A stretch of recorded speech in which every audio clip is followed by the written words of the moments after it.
scientists believe life on Earth began in the ocean 3 billion years ago. Since then, from that first life form, as many as 10 million different species of maritime plants and animals have developed. The number of land species that evolved is even greater and includes, of course, us, human beings. None of this evolution would have been possible without the natural process of cell mutation, the random reordering of genes within a DNA molecule. That's the same type of random mutation that can lead to cancer cells. The process that creates cancer is so nearly identical to the process that shapes and reshapes all of the living world, it's doubtful we can ever completely prevent cancer.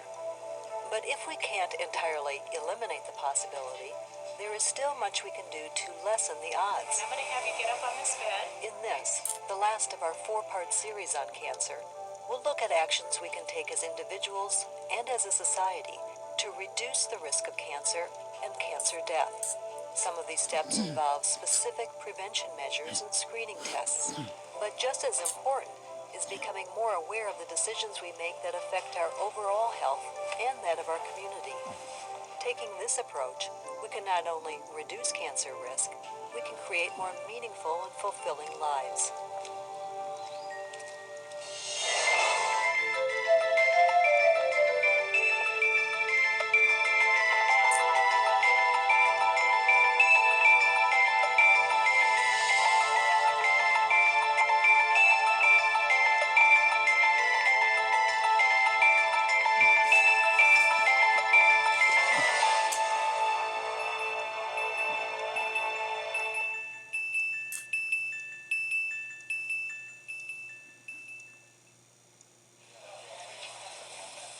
Most of us don't think very much about the possibility of getting cancer until we or someone we know is diagnosed with the disease. The biopsy did show that you have colon cancer.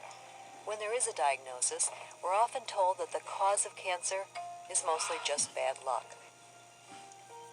It's as if dice are being rolled and re-rolled over and over again. The longer we live, the greater the chance that eventually the dice will come up spelling cancer. But random chance is just one of the determining factors. We're seeing a big increase in small-sized lobular breast Researchers, known as epidemiologists, look for statistical patterns of disease occurring within groups or subgroups of a population. Historically, this approach has uncovered many cancer risks, including contact with coal tar, asbestos, and radioactive materials. Most of these exposures occurred in workplaces.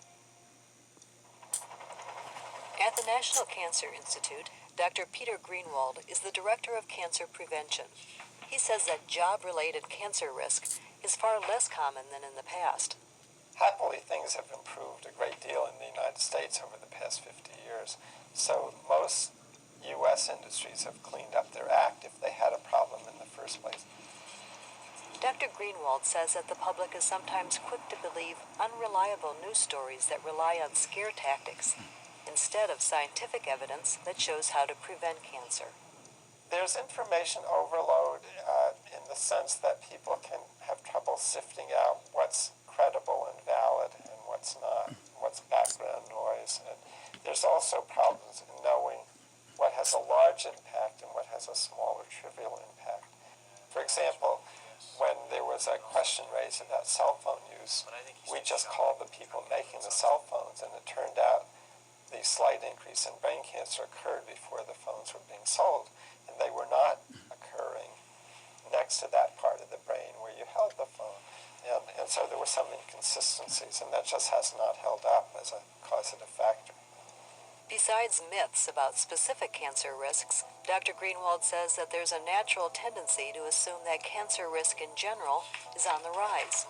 And people don't always realize how common cancer is. It's fairly common. And as society gets older, you have more friends with cancer. If you start learning about more, you might think there's something in the environment.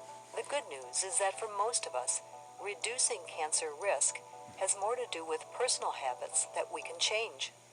The main things you can do are don't smoke, get some exercise, watch your diet, and keep trim. And there's Route 7A North. While environmental risks for cancer have been shown to be more the exception than the rule, determining if an environment is safe is one of the most difficult aspects of cancer prevention.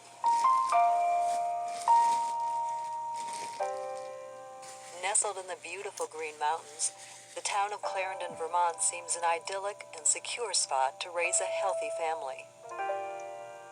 You want the kids' meal? But for Wanda Crossman, owner of the Whistle Stop restaurant, that feeling of safety began to change the day her 11-year-old daughter, Kayla, became sick. She came up and she showed me a bruise on her leg, and it was huge. It was different looking. That night she went to bed and woke up next morning with another bruise on her other leg, same size, and she spiked a fever.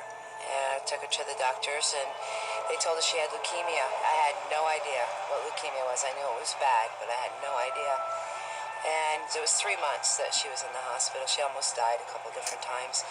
It was serious. It was very serious, and I was scared. Eventually, Kayla's leukemia responded successfully to treatment, and today she's in remission, leading the life of a normal teenager. Kat Fenner is Kayla's best friend. They're so close that when Kayla was in the hospital, Kat skipped 3 months of school and stayed by her bed every day.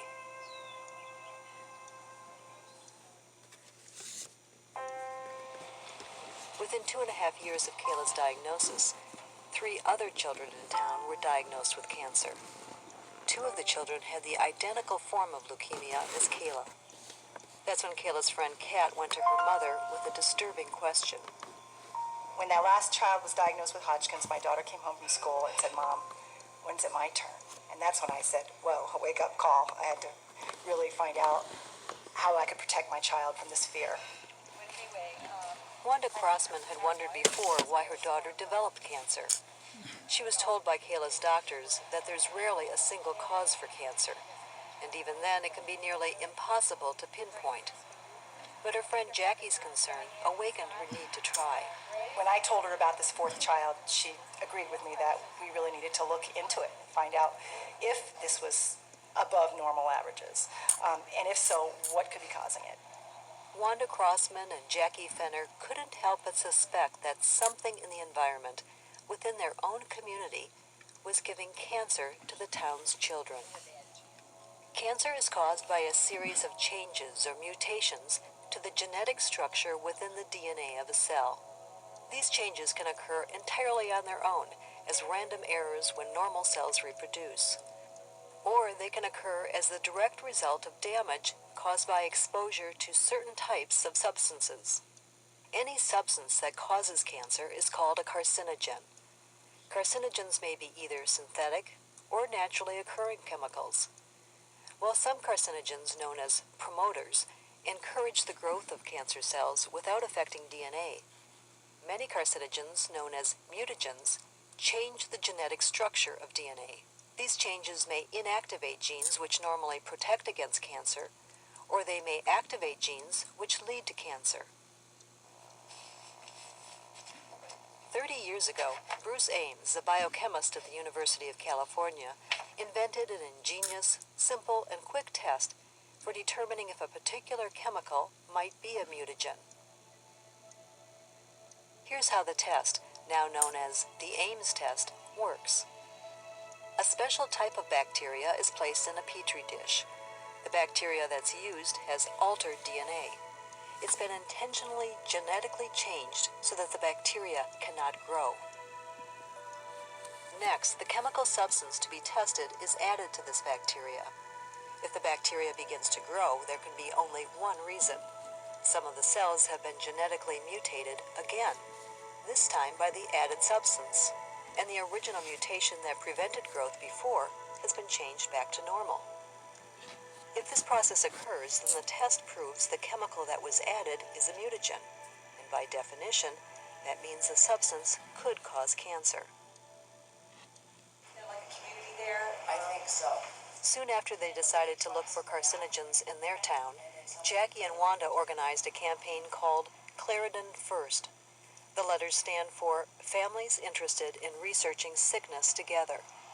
One of the early goals was to conduct a town-wide health survey to get hard data on the types of health issues, including cancer, that were present among the residents. Students from a nearby college volunteered in the effort. Based on the information they gathered, state officials agreed that there was a higher than normal rate of cancer in the community, particularly in some specific parts of town. The mothers found that the community has 11 times the national average for non-Hodgkin's lymphoma and 19 times the national average for leukemia. We went to the state. They came right down and started working with us. They gave us some money to start doing some water testing, thinking it was the water. Okay, so we got to do this road. While test results appear to have eliminated the water as a source of problems, Clarendon First is still working on testing the air and soil in the parts of town where most of the cancer cases have occurred. They've also identified areas of special concern, including a former hazardous waste site near an industrial facility and a field where excessive amounts of sludge were once used as fertilizer. But Wanda and Jackie have also learned firsthand that finding the direct cause of specific cancer cases is, at best, a difficult task. In the 1970s and 80s, thousands of chemicals were put through the Ames test. Many substances were found to be mutagens. Today, Bruce Ames has mixed feelings about his test. Because synthetic chemicals were tested before naturally occurring ones, the public developed an undue bias against chemicals that are man-made. And of course, 99.9% of the chemicals you get into are natural chemicals. And people suddenly had gotten in the head, oh, if it's synthetic, it's bad, but if it's natural, somehow it's okay. But every mold makes toxins to kill off the competition, and half of those are mutagens, and every plant has 100 toxic chemicals to kill off the insects and predators. All plant evolution is chemical warfare. And so when you start testing these, you find mutagens right and left. When Juan and I first started this research, we thought we were going to find a smoking gun. It was going to be easy. We were going to just look through our community, find out what it was, and it either happened a long time ago and has come and gone, or it was continuing and we were going to stop it. That was a dream. That smoking gun has turned into many smoking guns. It will be very difficult to pinpoint one pathway of exposure as to how these cancers, how these people contracted cancer. While it's understandable that people try to locate special environmental risks in a community where cancer rates are high, these types of investigations rarely succeed. For one thing, there have been a lot of these clusters that are just chance occurrences, that if you look at enough communities, some will seem high and some will seem low. The problem, says Dr. Greenwald, is that when distributed across the country, even totally random events don't always look that way. Toss a handful of confetti up in the air, let it all land randomly on a map, and some places will appear to be more prone to confetti than others. So when looking at the incidence of cancer cases in a very small area, high or low numbers can be relatively meaningless unless there is a link established to a known risk. In general, says Dr. Greenwald, from a cancer perspective, there's little to fear from either the water we drink or the air we breathe outside our homes.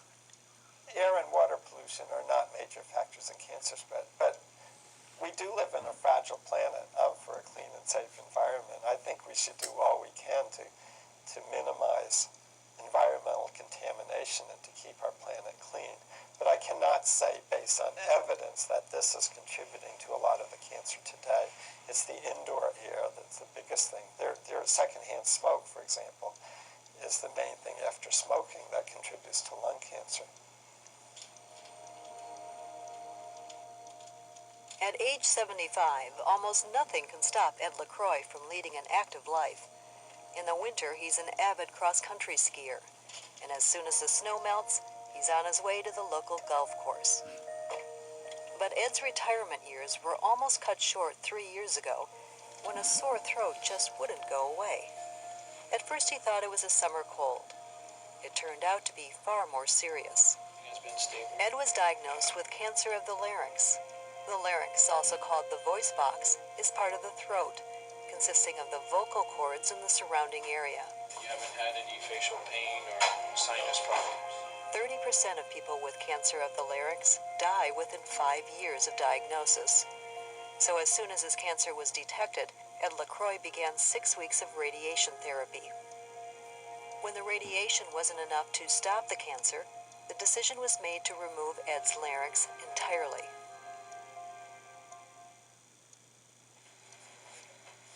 It's been 2 years since the surgery, and Ed has had no further sign of cancer. He's as active as ever, but the reminder of his cancer returns with every word he speaks. I was a little skeptical about having to lose my voice, because I've always had a strong voice, very loud voice. In fact, I embarrassed myself at times talking in public because my voice was so loud. But that's all part of the game, I guess. When you smoke as much as I did, and for the length of time that I did, kind of expected. Though it's never possible to prove that a single factor is the cause of someone's cancer, statistically, cigarette smokers are up to 35 times more likely to get cancer of the larynx than are non-smokers. When a cigarette smoker is also an alcohol drinker, the risk increases by 100 times over that of people with neither habit. Even though Ed LaCroix gave up tobacco 12 years before his cancer was diagnosed, he had been a cigarette smoker for 50 years. The habit began when he was very young. Oh, God. Probably 10, 12, something like that. Okay. With a wife and 6 daughters to support, for many years Ed held 2 or 3 jobs at a time. During the day, he worked in the office at a paper mill, and 3 or 4 evenings a week he tended bar. The secondhand smoke he was exposed to there added to his own 3-pack-a-day habit.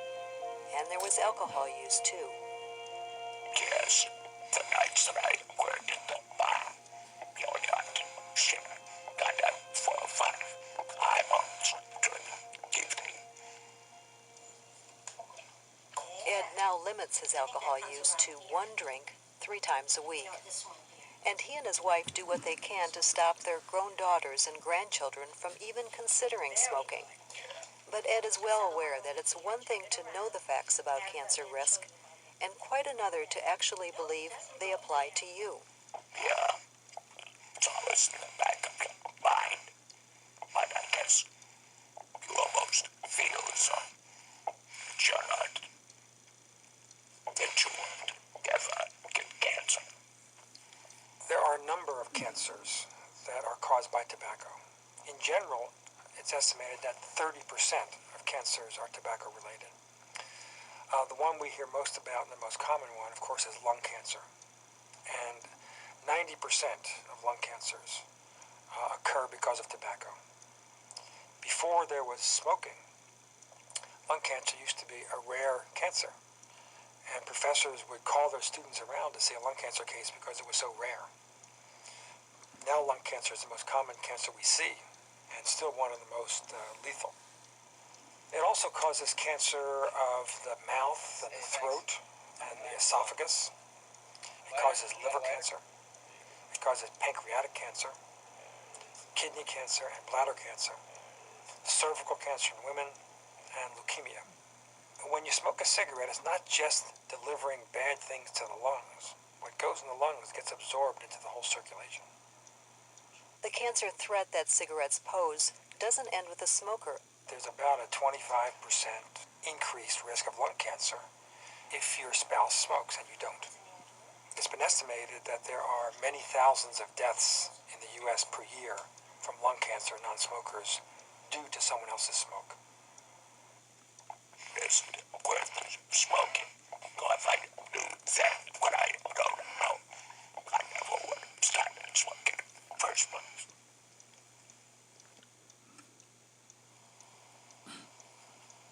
Like Ed LaCroix, Susan Barrett is a cancer survivor.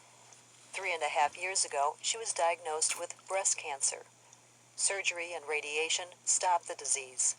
But prior history of cancer is always a risk factor for cancer in the future, and Susan was determined to do everything in her power to prevent its return. Because of her own history, as well as a history of breast and ovarian cancer in her extended family, Susan's physician suggested that she have a blood test to see if she might have a genetic predisposition for those cancers. What Susan was tested for was damage to either or both of two genes known as BRCA1 and BRCA2. These genes normally inhibit the growth of breast cancer cells. We believe that these mutations on BRCA1 and BRCA2, as well as other genes, account for only 5 to 10% of all breast cancers. So in this instance, you're talking about a population prevalence in these women of in the 1 in the hundreds, 800, 900 women. Unfortunately for Susan, she was one of the unlucky few. When they told me that I carried this gene, I first of all was in total shock. As I was when they first told me I had cancer, I couldn't believe that this could possibly be happening. And then they gave me the numbers in the office, and fortunately my husband Skip was there because it all just sort of passed. All I could hear was cancer again, the possibility of cancer again. When her doctor told her what her odds were of getting cancer, Susan thought at first that she had misunderstood him. So she went home and looked up the information in her already substantial library of cancer books. My risk factor for breast cancer was as high as 83% of a reoccurrence. And a reoccurrence being more aggressive. And my risk of ovarian cancer, which really was not ever anything that I had thought of before this, had concentrated on the breast cancer, was at 54%, and the general public is 2%. Susan was simply stunned by the news that she would more than likely develop cancer again. At first I wanted to do nothing with it. My life was starting to be normal again a little bit from the first episode. I was starting to feel healthy again. We'd gotten very active in a lot of different things that we had wanted to. I'd made some changes in my life. It was seeming to flow pretty well, and I thought, why disrupt something that's going so well? But then I realized that I wanted to live. That I had this wonderful grandson who I adored. And he adored me, and we did lots together. I had 2 sons who meant the world to me. I had a husband who had been working so hard, as we both had for years, and we had so many plans for things that we wanted to do that I just couldn't afford to just leave it to chance that everything was going to go okay. Faced with the likelihood that if she did nothing, she would develop breast cancer or ovarian cancer or both, Susan decided instead to take action. While it was a rare, even a radical course to take, she knew it was the right one for her. To prevent cancer, Susan decided she would have her ovaries removed, as well as both of her breasts. Actually, none of the doctors disagreed. They all thought that this was probably what I should consider doing. I got differing opinions from friends and family. That was hard. It was hard to separate yourself and make the decision alone. Well, Skip and I made it together, but you really had to weigh what everyone was telling you, but then the bottom line was you had to live with your decision. Because of Susan Barrett's rare genetic predisposition for developing breast cancer, the steps she's taken now are very unusual. Susan has no daughters, but it was recommended that her sisters undergo genetic testing for the BRCA gene. As it turned out, of the 5 girls, 4 tested positive, 1 negative. So I've learned a lot about breast cancer in our family. Pull this just out of the way. Although genetic testing is normally recommended only when there's a known risk within a family, the mammogram that detected Susan's original breast cancer early should be routine for all women her age. Mammography is very important, particularly for women over 50. There are probably some benefits for women in their 40s. So we know that by finding breast cancer early, by finding small lesions or precancerous lesions called DCIS, which then can be treated, that you can prevent some deaths from breast cancer. It will reduce the mortality by about 30%. Mammograms are an important screening test for breast cancer, But even starting in their 20s, women should perform monthly self-exams. By age 40, women should also get regular examinations for breast cancer from a healthcare professional. But not every woman's risk is the same, so screening recommendations can vary depending on a woman's health history and that of her family. The earlier any cancer is detected, the better the chance that it can be cured. Breast cancer is the most common type of cancer women face. About 1 in 8 women will be diagnosed with it during her lifetime. In men, the most common cancer is cancer of the prostate. 1 in 6 men will contract this during his lifetime. After lung cancer, prostate cancer is the second leading cause of cancer death in American men. Issues around prostate cancer screening and prevention are among the most controversial in medicine today. Yet some men aren't even certain what their prostate is. The prostate is a male sex gland about the size of a walnut. It lies below the bladder where urine is stored. It surrounds the urethra, which is the tube that carries urine and sperm out through the penis. The prostate makes some of the fluid that carries sperm when men have sex. Over time, some prostate cancers can cause difficulties with urinating and lead to severe pain. Eventually, the cancer can spread to other parts of the body, so physicians rely on tests to try and catch it early. The oldest test is the common digital rectal exam, where the doctor feels part of the prostate by reaching a finger into the rectum to feel for abnormalities. This can find cancer if there's a lump, also called a nodule, or other changes on the prostate. But this exam only covers half of the organ. A PSA blood test, on the other hand, may be able to detect the disease no matter what part of the prostate is involved, and it can detect it earlier. PSA stands for prostate-specific antigen, a naturally occurring protein found in the blood. A high score on a PSA test is considered abnormal and sometimes indicates the presence of prostate cancer. But there are problems with this test. About 2/3 of the abnormal results are not caused by cancer.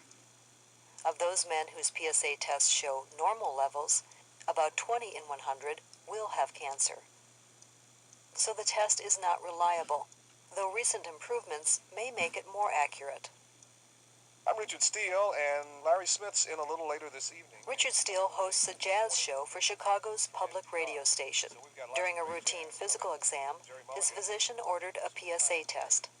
The results were abnormal. Like most men with a positive test, Richard had no symptoms of prostate cancer. He was referred to his physician for an ultrasound and biopsy of his prostate. The ultrasound scans for obvious tumors, and the biopsy can identify tumor cells in small samples of tissue taken from the prostate.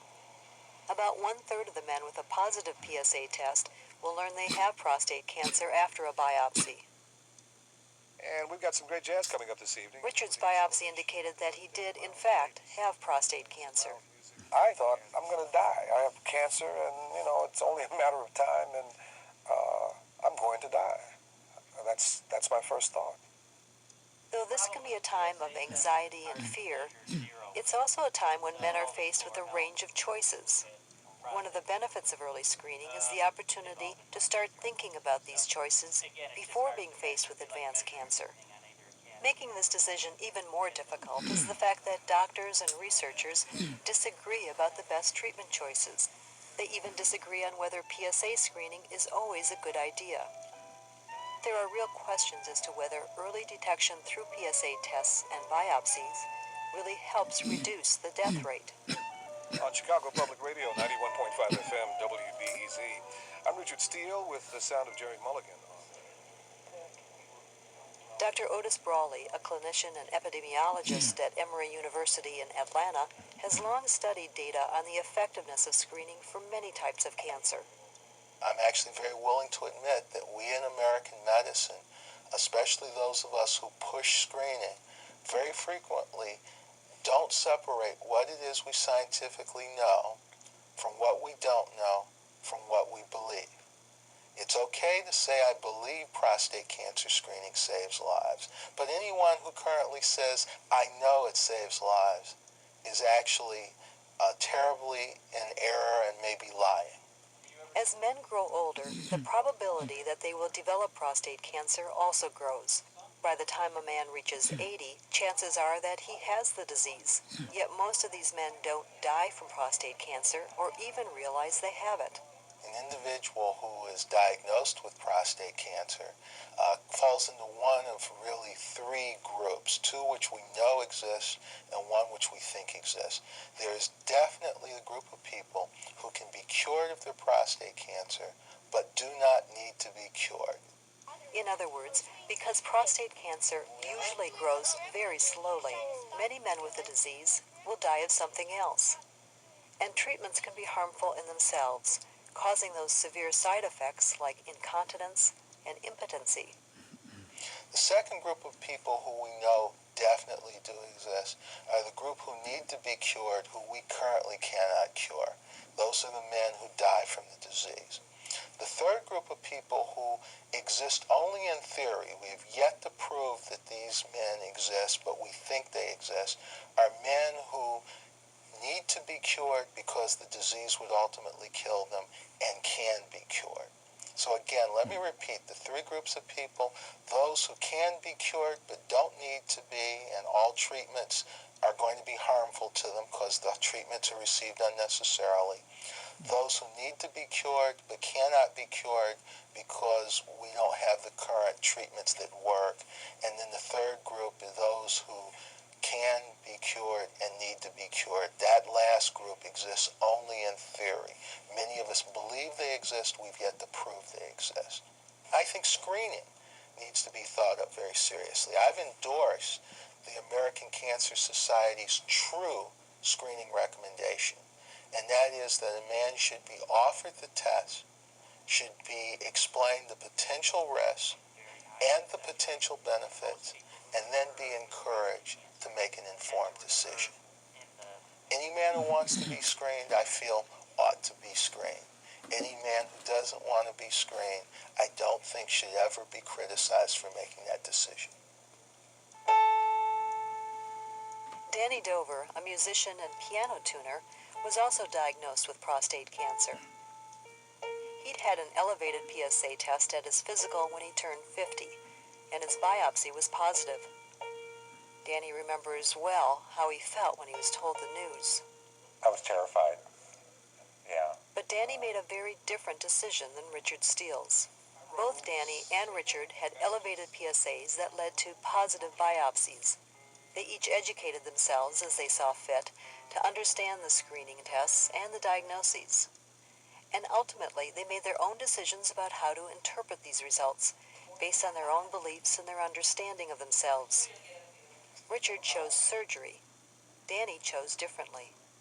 I wasn't convinced that, from what I was reading, that it was necessary to jump right in and and make a choice for some form of intervention treatment. That there was time. There was at least time to explore that.